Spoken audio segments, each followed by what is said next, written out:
안녕하세요. 자, 우리 2021년도 우리 지방직 우리 회계학 시험에 대해서 제가 이제 강평을 하도록 하겠습니다.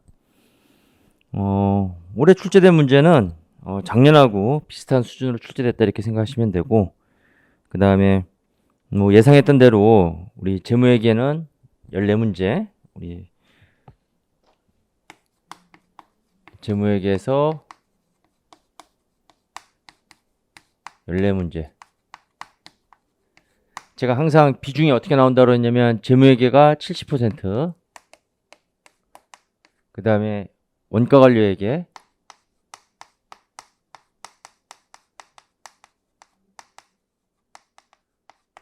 네 문제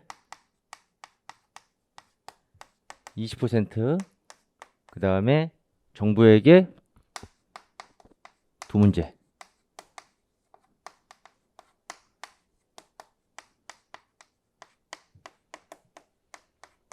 해서 국가직하고 마찬가지로 항상 요 비중대로 우리가 시험에 나오게 된다 하는 겁니다. 그렇기 때문에 우리 20문제 하에서는 요 재무회계 14문제가 꼭 나오는 부분이 있어요. 꼭 나오는 부분이 있기 때문에 뭐 앞으로 시험에서도 계속 나왔던 부분에서 우리가 출제가 될 것이고, 그 다음에 특히 이제 고득점을 위해서는 이 원가관리회계 요게 이제 중요성이 좀 커졌습니다. 자, 그래서 우리가 이제 90점 이상의 고득점을 우리가 이제 목표로 하기 때문에 고득점을 하기 위해서는 요 원가관리회계 요 부분이 중요하게 된 거고, 뭐 정부에게는 항상 우리가 출제됐던 대로 그렇죠. 우리가 이제 뭐 평이하게 출제가 되니까 요거는 뭐 이렇게 크게 신경 안 써도 되는 건데, 요거는 뭐 우리 특강 정도만 공부하면 뭐 충분히 다 맞출 수가 있는 거고, 재무회계는 여러분들이 공부 열심히 해야 되는 부분이고, 그다음에 이제 고득점을 위해서는 원가관리회계. 뭐 올해 시험도 마찬가지였어요. 뭐 국가직하고 동일한 수준으로 출제가 됐다 이렇게 보시면 되는 거예요. 자, 그러면 이제 우리 문제를 한번 보도록 하겠습니다. 자, 1번은 우리 이제 재무보고 개념 체계에서 우리가 문제가 나왔어요. 자, 우리 재무보고 개념 체계에서 재무정보에 대한 질적 특성, 뭐 이거는 뭐 단골 문제죠, 단골 문제. 재무정보 질적 특성에 대한 설명으로 옳지 않은 것은, 자, 답은 3번이 되겠죠. 자, 정답은 3번이 되는 겁니다. 자, 그럼 이제 이게 어디가 틀렸냐? 동일한 경제 현상에 대해서 대체적인 회계 처리 방법을 허용하면, 대체적인 회계 처리 방법을 허용하면 비교 가능성은 감소된다 하는 겁니다. 비교 가능성은 감소된다.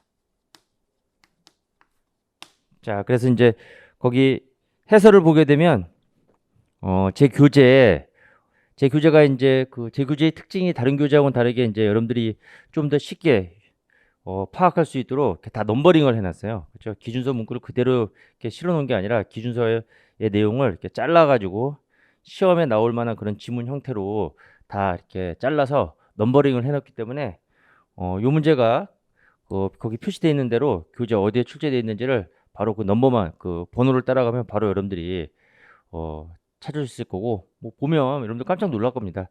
지금 거기 1번에서 20번까지 제 기본서 교재, 문제집은 언급도 안 했고, 기본서 교재에 있는 그 파트를 넘버링으로 했는데 거의 뭐 똑같이 출제됐다고 이렇게 보시면 되는 거예요. 거의. 비계산형 문제는 거의 똑같이 출제됐고, 계산형 문제는 숫자만 달라졌다 이렇게 보시면 되는 겁니다. 그러니까 기본서만 충실히 해도 시험 보는데 전혀 지장이 없습니다. 기본서만 충실해도 시험 보는데 전혀 지장 없고, 그리고 이제 우리 기출문제 통해 가지고 기본서에 있는 내용을 계속 반복적으로 우리가 이제 마인드 하게 되는 거죠. 자, 아무튼 뭐 교재 거기 제가 표시해 놨으니까 여러분들 교재 가서 또 내용 또 추가적으로 확인해 보시면 되겠어요. 자, 그렇게 해서 이제 1번 보시면 되고, 그 다음에 이제 2번 문제 보도록 하겠습니다. 자, 문제 2번. 이것도 마찬가지로 개념체계에서 이제 시험에 나왔어요. 자, 개념체계에서 우리 이제 재무제표 기본 요소 인식에 대한 설명으로 옳지 않은 것은 이렇게 나와 있는데, 특정 자산과 부채를 인식하기 위해서는 측정을 해야 하며, 많은 경우 그러한 측정은 추정될 수가 없는 게 아니라 추정될 수 있는 거죠. 그렇죠? 예. 자, 그래서 추정될 수 있다. 그래서 1번이 틀린 겁니다. 그래서 정답은 1번이 되는 거예요. 자, 그다음에 이제 3번은 우리 자본 파트에서 자본유지 접근법에 의해서 우리가 이제 이익을 계산하는 거. 자, 그 문제가 나왔는데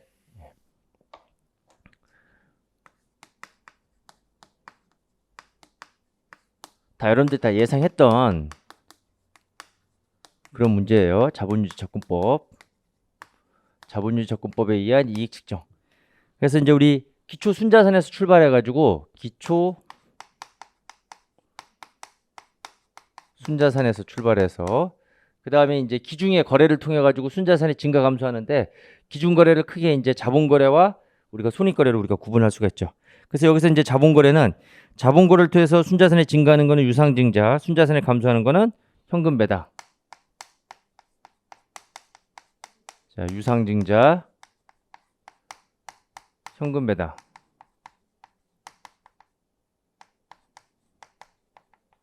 그 다음에 손익거래를 통해 가지고 당기순이익 보고 그 다음에 기타 포괄 손익. 그래서 이제 기타 포괄 이익을 구하라고 그랬어요. 물론 이제 손실이 나면 이제 마이너스로 우리가 표시하면 되는데 지금 순이익이니까 플러스 해준 거죠. 그리고 이제 기타 포괄 이익은 얼마인가. 이렇게 해서 이제 우리가 기말 순자산을 구할 수가 있는 겁니다. 그리고 이제 이 부분이 바로 이제 자본거래 부분에 해당이 되는 거고 자본거래를 통한 순자산의 증가 감소분. 그 다음에 이 부분이 바로 손익거래 부분이 되는 거죠. 됐죠? 자, 그렇게 해서 이제 이 산식에 의해서 이제 여러분들이 문제 푸시면 될 거예요. 자, 그러면 이제 기초 순자산이 얼마냐면 기초자산 15,000원에서 기초부채 8,000원 뺀 거니까 7,000원이 되겠죠? 자, 그래서 이제 7,000원. 자, 그 다음에 유상증자로 인해서 이제 자본이 증가하는 거. 자, 2,000원. 그 다음에 현금 배당 1,000원. 이건 감소죠. 자, 마이너스 1,000원. 그 다음에 당기순이익. 지금 보고된 당기순이익이 3,000원. 기타 포괄유 X로 놓고 이제 우리가 거기 기말 순자산. 기말 자산에서 기말 부채 뺀 금액 18,000원에서 5,000원 빼니까 13,000원이 되는 거죠. 이렇게 해서 이제 우리가 X를 구하면 되는 겁니다. 이렇게 해서 이제 우리가 X를 구해보면 자, 요 X의 금액이 여기 얼마 나오냐면 2,000원이 나온다. 자, 이렇게 해서 이제 여러분들이 문제를 푸시면 되겠어요. 됐죠? 자, 이렇게 자본유지 접근법에 의한 이익 측정 방법. 그 다음에 이제 4번 문제 보도록 하겠습니다.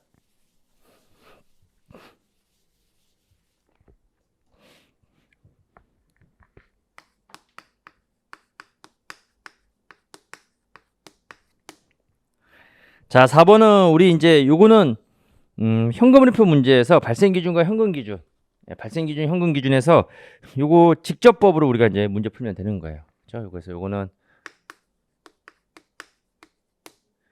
현금 기준에서 발생 기준 이렇게 서로 전환하는 문제. 그래서 이제 직접법에 의해서 우리가 이제 문제를 풀면 되는 거다. 직원들에게 1,000원의 급여를 현금 지급하였다. 현금 지급했다고 그랬으니까 자, 요거 이제 직접법으로 우리가 풀 때 붕괴를 추정하는 방법을 가지고 할 거예요. 요거는 이제 붕괴 추정하는 방법으로. 제가 항상 직접법은 붕괴를 추정해서 푸는 게 가장 확실하다고 그랬잖아요. 물론 이제 산식으로 푸는 방법도 있고 교과서에서는 이제 산식으로 설명했는데 뭐 여러분들 편한 방법으로 하시면 되는데 그래서 이제 붕괴 추정하면 여러분들이 이제 쉽게 파악을 할 수가 있습니다. 자, 그러면 자, 현금 지급했다.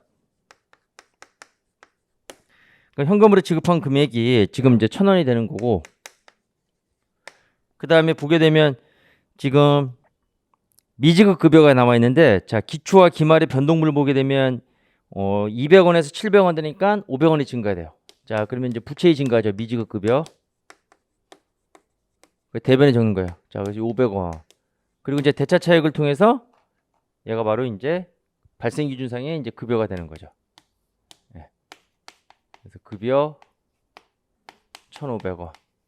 그래서 이제 이걸 우리가 이제 구하는 겁니다. 그래서 이제 현금 기준에서 발생 기준 또는 발생 기준에서 현금 기준을 우리가 전환해서 손익을 구하는 거고, 그러니까 요게 현금 기준 비용이 되는 거예요. 요거는 이제 현금 기준 비용이 되는 거고, 그다음에 요 급여 금액 요게 이제 발생 기준상의 이제 비용이 되는 거죠. 그래서 이제 우리가 붕괴를 추정해서 이렇게 풀 수도 있고 또 산식을 통해서도 우리가 구할 수가 있어요. 그래서 요 급여에서 출발해 가지고 산식을 통해서 우리가 문제를 푼다라고 하면 이제 교과서에서 이제 나와 있는 건데, 산식을 통해서 문제 푼다라고 하면 여기 지금 차변 내용, 요 차변은 요거 마이너스로 표시하고, 요거 대변에 있는 거는 요건 플러스로 표시하면 돼요. 그래서 이제 우리가 현금을 구할 수가 있게 되는 거죠. 현금 기준은. 자, 그러니까 요 급여에서 출발하니까 급여 지금 이제 요걸 구하는 거야. 그럼 요거 이제 X, 여기 이제 비용이니까 마이너스. 그 다음에 미지급 급여 대변 항목에 해당되는 거는 플러스로 표시하면 돼요. 그러니까 마이너스 X 플러스 500 해서 이제 요게 이제 현금 지급액, 요게 이제 마이너스 1000원 되는 거죠. 1000. 그거는 이제 우리가 X를 구해라. 그러면 이제 마찬가지로 이렇게 풀어도 요 그럼 X가 얼마가 돼야 돼요? 1500이 돼야 된다. 이게 이제 산식으로 이제 푸는 방법인데, 산식 자체는 요 차변 항목에 대해서는 마이너스를 표시하고, 대변 항목에 대해서는 플러스를 표시해 가지고 발생 기준에서 현금 기준을 추정하는 방법이다 하는 겁니다. 아시겠죠? 자, 이렇게 해서 이제 푸시면 되겠네요. 자, 그다음에 이제 5번 문제 보도록 하겠습니다.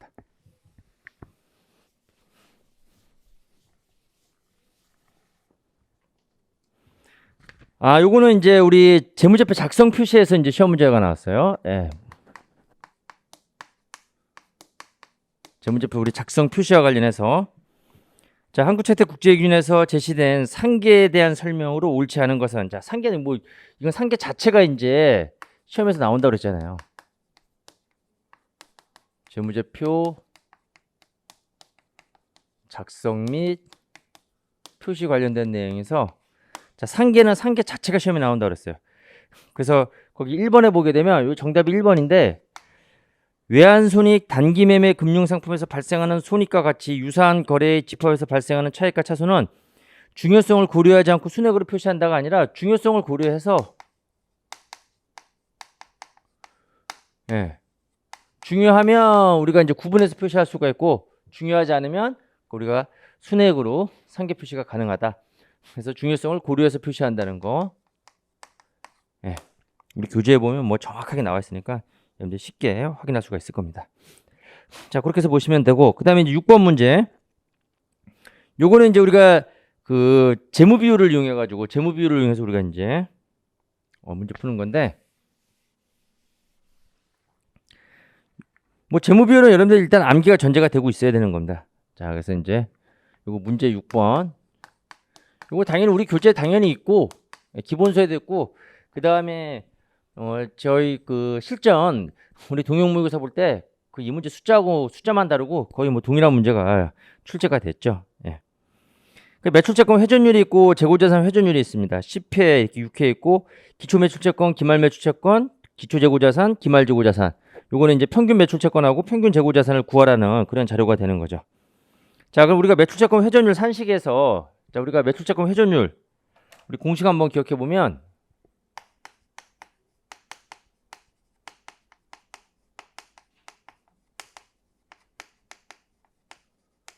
자, 매출채권 회전율은, 자, 순외상 매출액, 항상 활동성 비율에서는, 자, 분자가 IS 항목이 되고 그 다음에 분모가 BS 항목이 된다 그랬죠. 자, 그래서 순 외상 매출액 나누기 평균 재고자산. 자, 그래서 평균 매출채권, 평균 재고자산이 아니라 평균 매출채권. 요거는 이제 기초 플러스 기말 두 개 더해준 다음에 나누기 2 해주면 되는 거죠. 그 다음에 재고자산 회전율.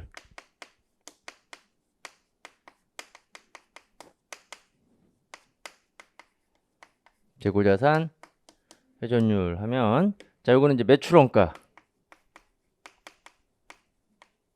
자, 매출원가, 그 다음에 평균 재고자산. 자, 이렇게 되는 거죠. 이렇게.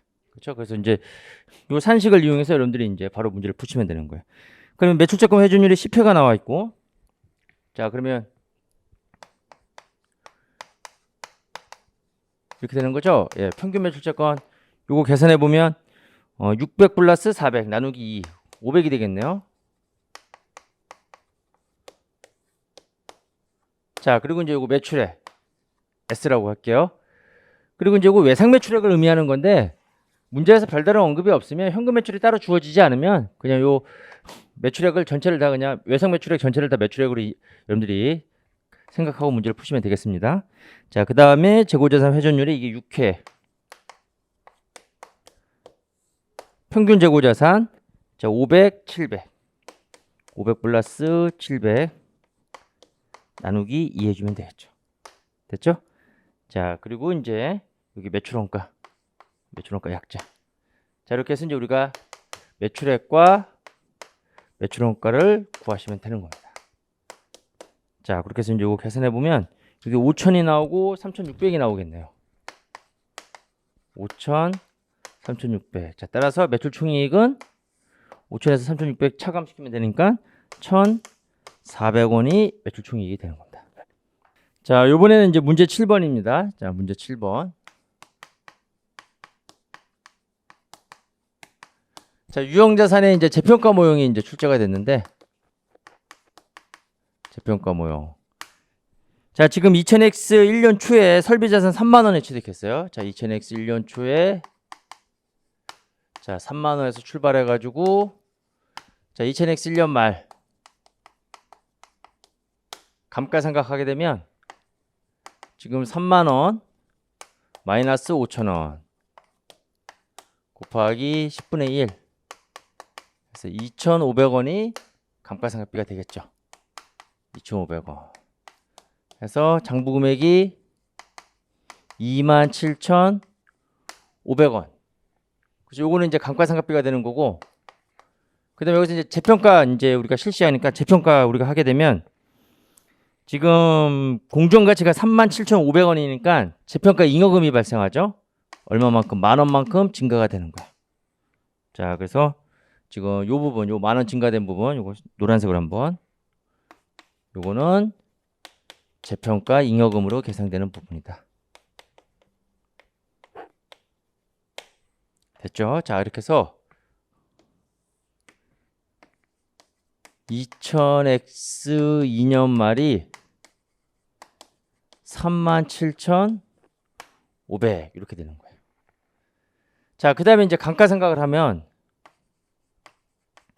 37,500 자, 마이너스 잔존가치 7,500원으로 변경되고 여기서 이제 감가상각 요소의 변경이 일어나요. 그 다음에 내용연수가 4년이고 감가상각 방법을 연수학계법으로 변경 이렇게 나왔죠. 설비자산의 감가상각법을 연수학계법으로 변경. 자, 그러면 내용연수 4년이니까 10분의 4 이렇게 되겠죠? 예. 자, 그러면 요 감가상각비가 얼마 되냐면 3만 원에 10분의 4니까 12,000원이 되는 거예요. 자, 그리고 이게 12,000원. 자, 연수학계법에 의해서 우리가 감가상각비를 계산하는 겁니다. 감가상각 요소의 변경으로 인해 가지고. 자, 그렇게 해서 이제 이거 빼주면 여기 2000X 2년 1년 말 2년 초죠. 그러니까 그리고 2000X 2년 말에 25,500원이 되는 거죠. 자, 그런데 이제 공정가치가 얼마가 됐어요? 공정가치가 25,000원. 자, 그래서 여기 25,000원 되는 거니까 공정가치가 500원만큼 감소가 되는 거죠. 그렇죠? 네. 요거는 이제 재평가 잉여금 있으니까 재평가 잉여금의 감소.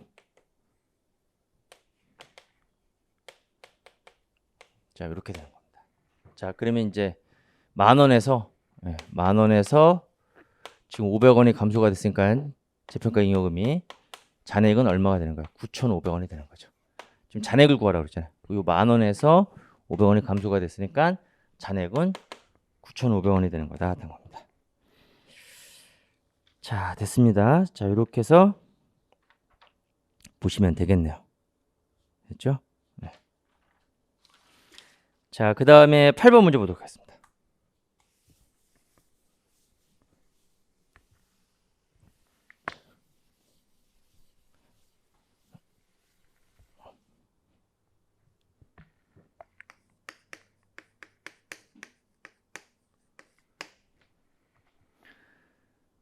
자, 회수불능 채권에 대해서 대손 충당금을 설정하고 있으며 기말 매출 채권 잔액이 1%가 회수 불가능할 것으로 추정되고 있다. 자, 포괄손익계산서에 인식할 대손상각비는 포괄손익계산서에 인식할 대손상각비를 구하랬어요. 요거는 제가 대손 충당금 특예정 가지고 그리면 바로 나온다고 그랬죠? 예. 대손 충당금 특예정 그려놓고 대입을 하면 돼요. 여기 이제 기초 대손 충당금이 되는 거고, 그 다음에 대손이 발생하면 감소시키면 돼요. 대손 발생. 그러면 기중에 대손이 발생하면 충당금을 감소시키면 되고, 그 다음에 상각했던 채권이 회수가 되면 상각채권 회수죠. 다시 증가시키면 돼요. 상각채권 회수. 그 다음에 기말잔에 우리가 충당금 설정하고, 예. 그 다음에 요거 추가적으로 요 충당금 요거 만들어주기 위해서 설정되는 요 금액이 바로 대손상각비로 인식되는 금액이다. 이렇게 우리가 이제 공부를 했었죠. 자, 그럼 이제 채워 나가기만 하면 됩니다. 기초의 대손 충당금이 얼마였냐면 9,000원. 자, 그리고 이제 문제 보니까 지금 대손이 두 번 발생해요. 5,000원, 2,000원. 한번 5,000원, 그 다음에 또 한 번 대손 발생 2,000원. 그 다음에 삼각채권 회수가 지금 기중에 1,500원은 회수가 돼요. 지금 문제에서는 요거 고르면 돼요. 요거. 그리고 요거는 이제 우리가 대차 차익을 통해서 우리가 구할 건데, 그러면 요 기말이 요게 이제 기말 대손 충당금 설정액이 되는 건데, 문제에서는 기말 매출 채권 잔액의 1%. 자, 그러니까 이제 요 금액은 100만 원에 1%를 우리가 설정하면 되는 거예요. 100만 원 곱하기 0.01. 그러면 만 원이 되는 건가요? 예. 이렇게 해서 이제 만 원. 이렇게 놓고 우리가 대차 차익으로 계산하시면 되는 겁니다. 그럼 17,000원이 되고, 여기도 17,000원이 되겠죠? 그래서 17,000원에서 지금 1,500원 빼주니까 설정액은 얼마? 6,500원. 요게 바로 이제 포괄손익계산상의 대손상각비로 인식되는 금액이다. 그래서 T계정 가지고 우리가 그리면 여러분들 쉽게 파악할 수가 있는 거죠. 자, 됐고.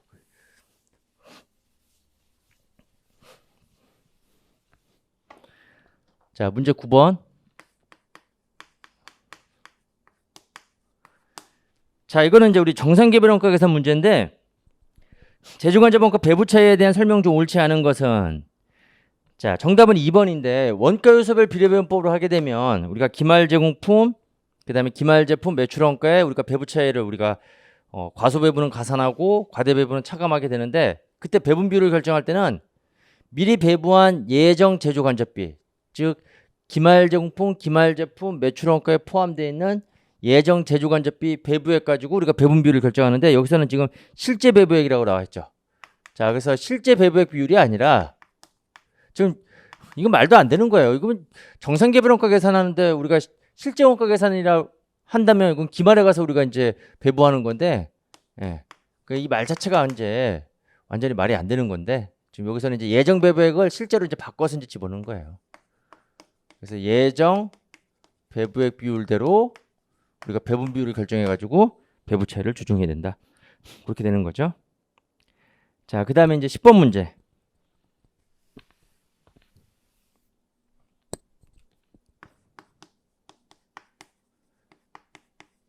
자, 이거 CBP 분석 문제인데, 이거 뭐 제가 공식 암기하면 다 여러분들 쉽게 풀 수가 있는 거고, 거기 고정원가, 그 다음에 공원이익률 나오면 바로 이제 우리가 손익분기점 매출액 구할 생각을 해야 되는 거예요.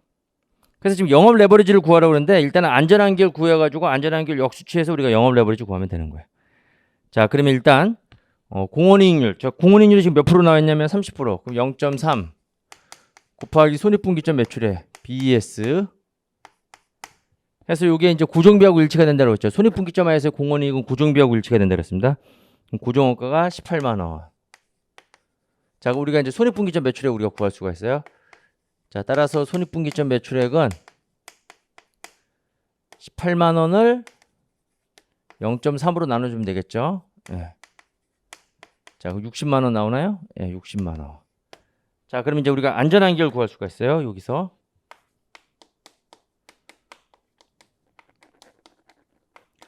자, 안전한 기율은 지금 현재 매출액이 얼마냐면 100만 원이죠. 예, 100만 원. 마이너스 60만 원. 이거 40만 원이 안전한 개가 되는 거고, 이걸 다시 100만 원으로 나눠주면 안전한 기율 0.4가 되는 거죠. 자, 그러면 영업 레버리지 DOL 이건 안전한 기회로 역수를 취하면 되는 거니까 1-0.4에서 2.5가 바로 영업 레버리지도가 되는 거다. 해서 지금 우리가 공부했을 때 이거 몇 번 공식? 3번 공식, 요거 4번 공식, 요거 5번 공식. 1번에서 제가 5번 공식 가지고 정리하면 된다고 그랬잖아요. 그래서 3번, 4번, 5번 공식 가지고 전기에서 문제를 풀면 되는 겁니다.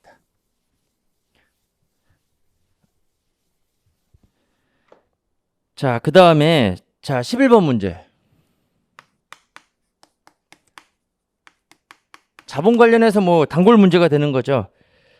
자, 지금 정답은 1번인데 무상증자로 자본금은 변동하지 않는 게 아니라 무상증자를 실시하게 되면 주식수가 증가하고 그 주식수의 증가로 인해서 자본금은 증가하죠. 자본금은 증가. 물론 이제 총자본은 불변이지만 자, 그렇게 해서 보시면 되고. 자, 12번. 12번은 뭐 이건 계산 문제도 아니에요. 우리 FVOCI 기타 포괄손익 공정가치 측정 금융자산. 자, 무슨 상품일 경우에? 지분 상품일 경우에 얘는 손익 단기 손익으로 우리가 공정가치 변동분에 대해서 기말에 우리가 평가할 경우도 그렇고 평가 손익도 그렇고 처분할 때도 우리가 처분 직전에 재측정하기 때문에 얘는 공정가치 변동에 따른 손익이 단기 손익에 절대로 반영이 안 된다고 그랬죠.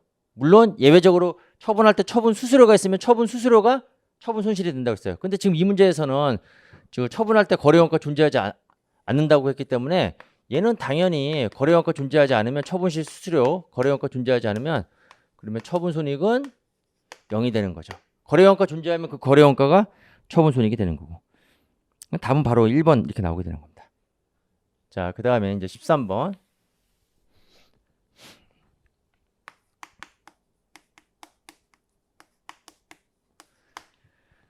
자, 요거 이제 원가관리회계 문제인데 변동 제조원가 발생에 이렇게 나왔는데 단기 제품 생산량이 5만 개고 기초 제품 재고 이제 없다라고 가정했으니까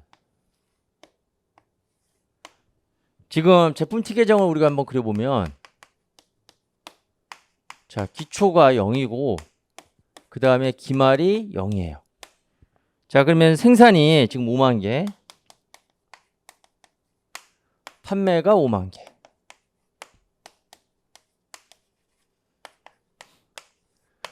자, 그러면 이제 여기 투입된 원가, 제조 원가가 되는 거죠.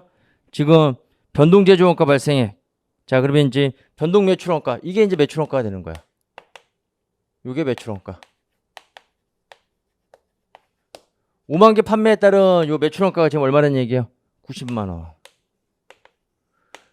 그럼 지금 재고가 지금 재고의 변동이었기 때문에 생산에 따른 여기 제조 원가 발생해. 변동 제조 원가 발생했고 변동 제조 원가가 그 제품 원가에 포함돼가지고 판매되면 매출 원가 되는 거잖아요. 그럼 이것도 얼마 되는 거예요?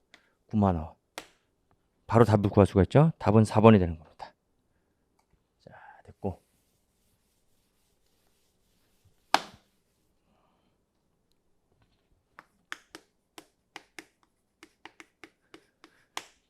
자, 정부에서 지방자치단체 회계에 대한 설명으로 옳지 않은 것은 답이 4번인데 재무제표는 지방회계준에 따라 작성해야 되고 공인회계사에 따른 공인회계사 감사 의견을 첨부하는 게 아니죠. 예. 우리 검토 의견을 우리가 첨부하는 겁니다. 검토 의견. 자, 그래서 답은 4번.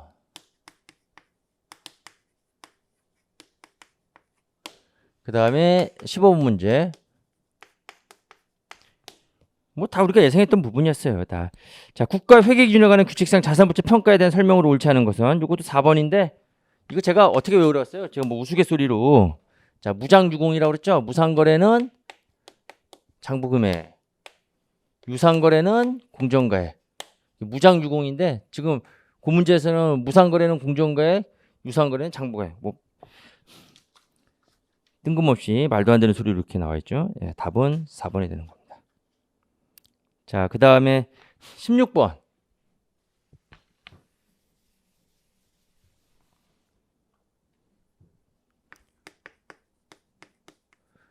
재고자산 원가름에 대한 가정 문제예요. 자, 그래서 지금 실지재고 조사법에 의해서 선입선출법, 가중평균법. 그럼 여기서 가중평균법은 우리 재고 수량을 실지재고 조사법에 의하는 거니까 이건 총평균법을 의미하는 거예요. 자, 그래서 선입선출법에 의한 선입선출법을 적용했을 때 매출원가. 자, 선입선출법 적용했을 때 매출원가 보게 되면 지금 판매가 지금 보게 되면 지금 단기 매입이 총 수량이 지금 판매 수량을 우리가 구하는 건데 12개, 20개, 20개, 그 다음에 8개니까 판매 가능 수량이 60이 되고 판매된 게 지금 매출원가 뭐라고 그랬죠? 판매된 게 44가 되네요. 기말재고가 16이니까. 그렇죠? 거기 44 나와 있네. 자, 그러면 일단은 선입원 먼저 구입한 것부터 먼저 판매되니까 자, 일단은 기초 12개. 자, 금액이 주어져 있습니다. 1200. 그 다음에 또 이제 20개 그거 다 판매가 되겠죠? 2200. 그 다음에 6월 15일자에서 지금 44개가 되는 거니까 지금 요게 지금 44개 판매하는 거니까 지금 몇 개 판매냐면 32개 판매했죠? 자, 그러면 이제 12개 더 판매해야 되겠네요. 130원짜리. 자, 그래서 130 12개 곱하기 130원 이렇게 계산하면 되나요? 예. 뭐 쉬워요. 그러니까 처음부터 팔려 나가는 거잖아요. 이게 지금 몇 개였냐면 이게 지금 12개고 총 44개인데 요거 두 번째 끼에 20개. 그러면 32 12개. 요거는 130. 이렇게 해서 계산하시면 되는 거예요. 그 여기 얼마 나오냐면 5280원. 그 다음에 이제 가중평균법.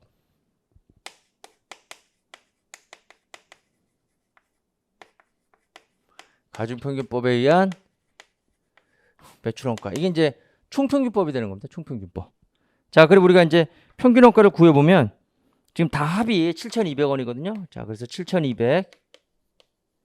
자, 나누기 이제 판매 가능 수량이 60개. 그럼 개당 120 이렇게 되는 거예요. 자, 44개니까 자, 요거는 44개 곱하기 120 이렇게 바로 이제 계산이 되겠네요. 자, 그럼 요거 얼마? 4,960원 이렇게 되는 겁니다. 됐죠? 그래서 이제 뭐 아주 간단하게 여러분들이 풀 수 있는 거예요. 자, 요게 16번 문제. 자, 그 다음에 이제 17번 문제.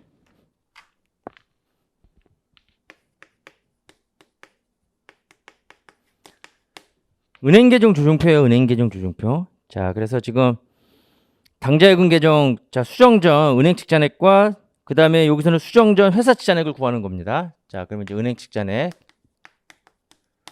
자, 회사 측 잔액, 자, 수정 전 잔액이 있고, 자, 문제에서 이제 구하라는 거는 요 놈을 구하라는 거예요. 요 놈.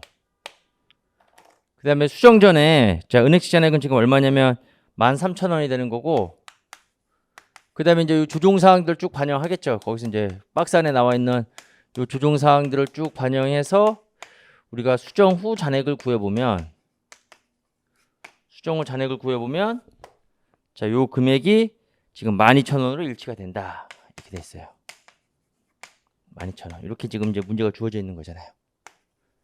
자, 그럼 우리가 이제 조정사항들 보게 되면 첫 번째, A은행이 당좌예금에서 3,000원을 잘못 출금하였다. 자, 이건 누가 실수한 거냐면 은행이 실수한 거잖아요. 출금을 당좌예금에서 3,000원을 잘못 출금했다. 그럼 출금을 취소해야 되겠죠. 출금 오류가 발생했으니까.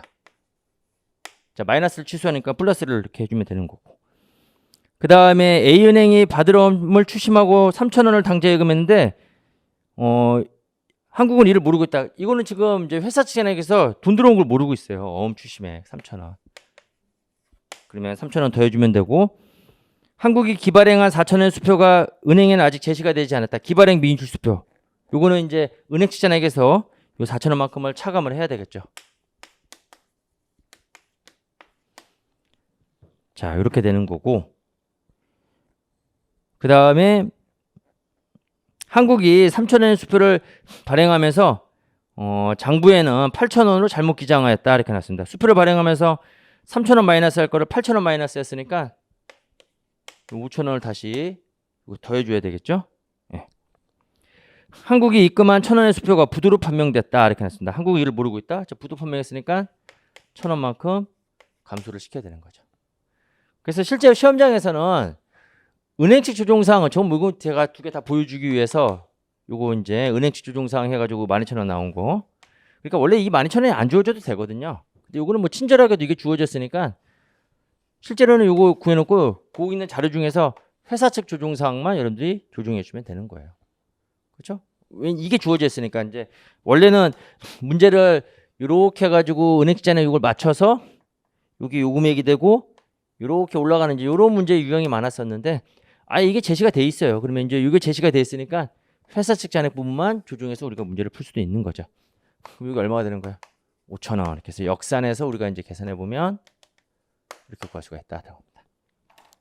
자, 이렇게 해서 보시면 되겠네요.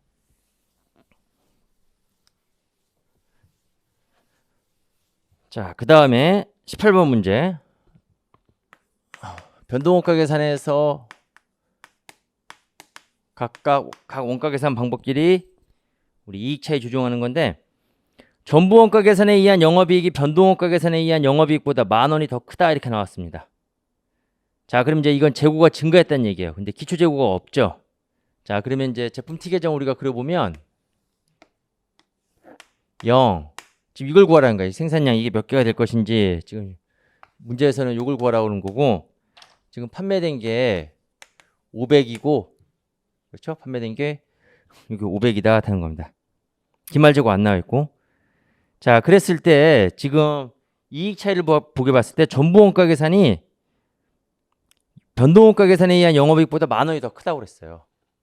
자, 그러면 전부 원가 계산 영업이익이 변동 원가 계산에 의한 영업이익보다 10,000원이 더 크다는 얘기는 이게 10,000원이 더 크다 그랬죠. 비용화되는 고정재정관집비가 변동에서는 30,000원이 다 비용화됐지만 전부에서는 일단은 재고에 포함시켰기 때문에 우리가 이 재고가 다 판매가 되지 않았을 경우에는 그때는 기말재고에 포함되어 있는 고정재정관집비만큼 이익이 더 커지게 되는 거죠. 자, 그러면 지금 고정재정관집비 총액이 30,000원이거든요. 그러면 고정재정관집비 30,000원이 전부원가 계산에서는 이게 지금 기말재고가 이익이 더 10,000원만큼 더 크다고 그랬으니까 30,000원이 여기 포함이 돼가지고 30,000원이 이 제품원가에 포함이 돼가지고 그 중에서 판매된 거는 요 500개에 해당되는 요 5개에 해당되는 고정재정관집비가 20,000원이고 그 다음에 기말재고에 해당되는 건 10,000원이다 하는 겁니다. 그럼 이거 이제 몇 개가 되겠어 기말재고? 500개에 해당되는 게 20,000원이니까 우리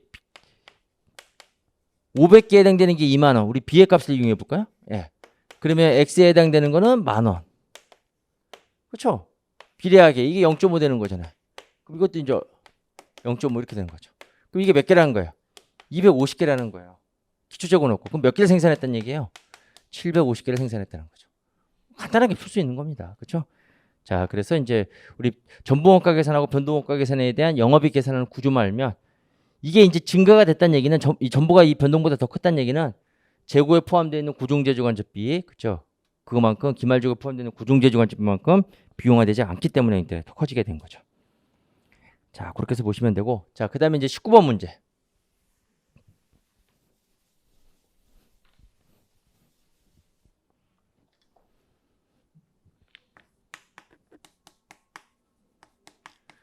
문제 이거는 뭐 기말수정분계 이런 식으로 나오게 되면 제가 항상 문제 어떻게 풀라고 그랬어요?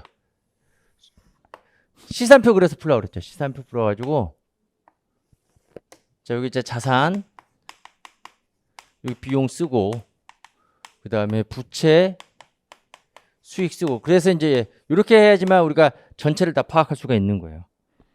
자, 그래서 반영을 시켜보면 종업원 미지급액은 이거는 이제 급여로 계상하고 미지급 비용 계상하는 거잖아요. 그러니까 우리가 비용도 10,000원 증가하고 미지급 급여 부채도 10,000원 증가하는 거죠. 비용의 발생 이렇게 되는 거예요. 이 의미는 비용도 10,000원 증가하고 부채도 10,000원 증가한다는 그런 의미가 되는 거예요. 성급보험료 중에서 기간이 경과에 대해서 실현된 금액, 그럼 보험료로 인식이 됐다는 거죠. 그렇죠? 자, 그럼 보험료로 우리가 계산이 됐으니까 자, 보험료 그리고 대신 자산이 10,000원만큼 감소가 되는 거죠. 됐죠? 예, 이거 수정하면 증가 감소를 제가 표현해 볼까요? 예. 증가, 여기 증가, 그 다음에 자산은 10,000원만큼 감소, 이런 의미가 되는 거예요.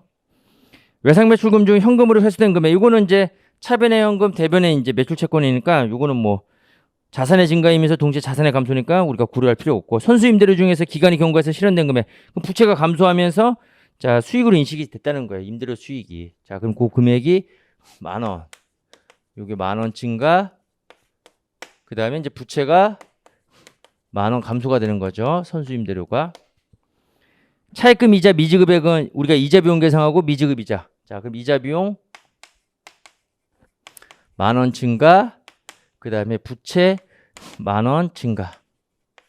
자, 이렇게 해서 이제 우리가 수정에 이제 이게 수정의 효과를 나타내는 거예요. 수정하게 되면 자산은 10,000원 감소가 돼 있다는 거고, 비용은 30,000원 증가시키게 되는 거고, 부채는 이게 이제 증가 감소니까 10,000원만큼 증가가 돼 있는 거고, 수익이 10,000원만큼 증가된다. 해서 지금 요거는 수정의 효과를 나타내는 거예요. 수정의 효과.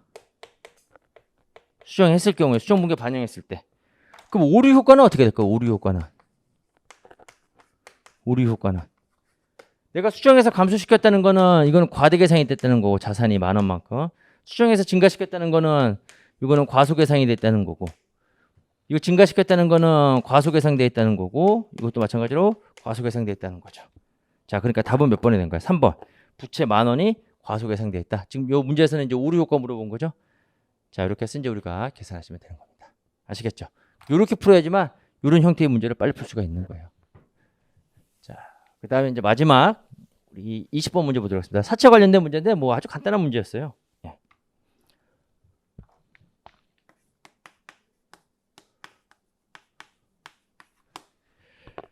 자, 지금 보게 되면 거기 이제 사채 발행하는데, 자, 95,200원에 사채를 발행한다. 자, 그럼 이제 95,200원.